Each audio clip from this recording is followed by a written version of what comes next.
Dilansir dari tv1news.com, Jakarta. Sejak dilaporkan tewas akibat baku tembak pada Jumat tanggal 8 Juli tahun 2022, kasus kematian Brigadir J belum juga tuntas.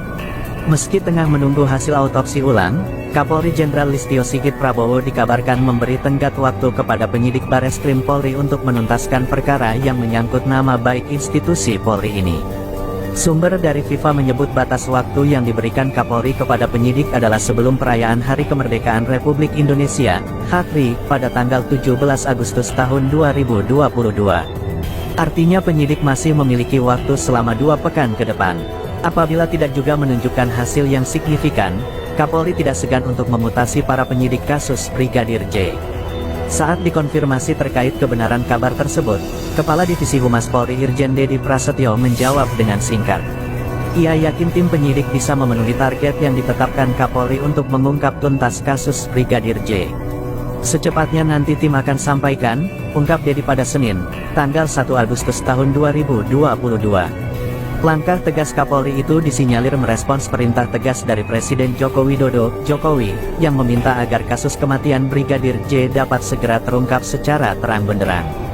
Presiden meminta agar tidak ada yang ditutup-tutupi, hal itu demi menjaga citra dan kepercayaan publik terhadap institusi kepolisian RI. Saya kan sudah sampaikan, usut tuntas. Buka apa adanya, jangan ada yang ditutup-tutupi. Transparan, udah? Ujar Presiden Jokowi Kamis, tanggal 21 Juli tahun 2022. Pengungkapan kasus secara cepat dan transparan penting untuk menjaga agar tidak ada persepsi liar yang berkembang di tengah masyarakat. Itu penting agar masyarakat tidak ada keraguan-raguan terhadap peristiwa yang ada. Ini yang harus dijaga, kepercayaan publik terhadap Polri harus dijaga, tegasnya.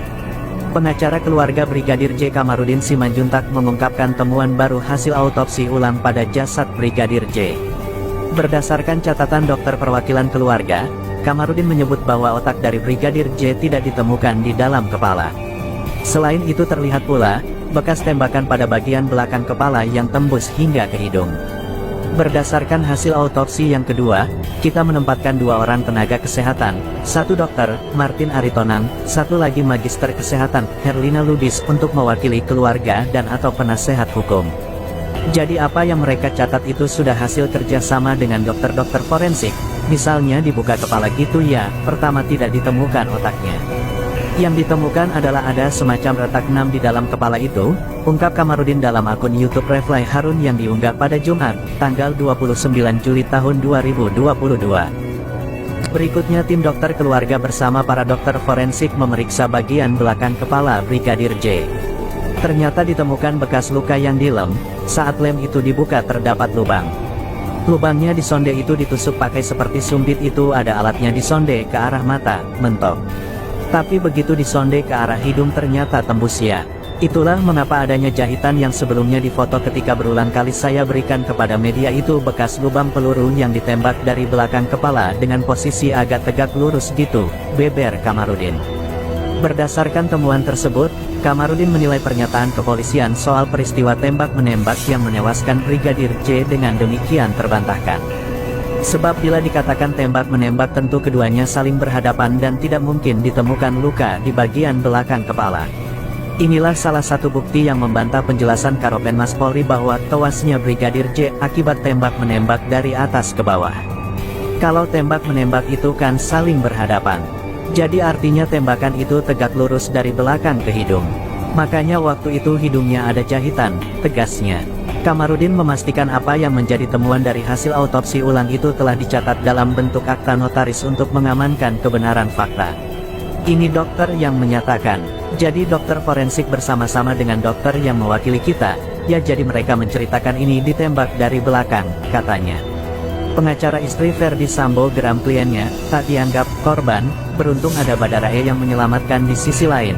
Pengacara istri Verdi Sambo Arman Haris mengaku geram, pasalnya dugaan pelecehan seksual yang dialami kliennya justru tenggelam oleh berbagai isu lain yang berkembang. Dugaan tindak pidana kekerasan seksual malah tenggelam oleh segala isu yang ada.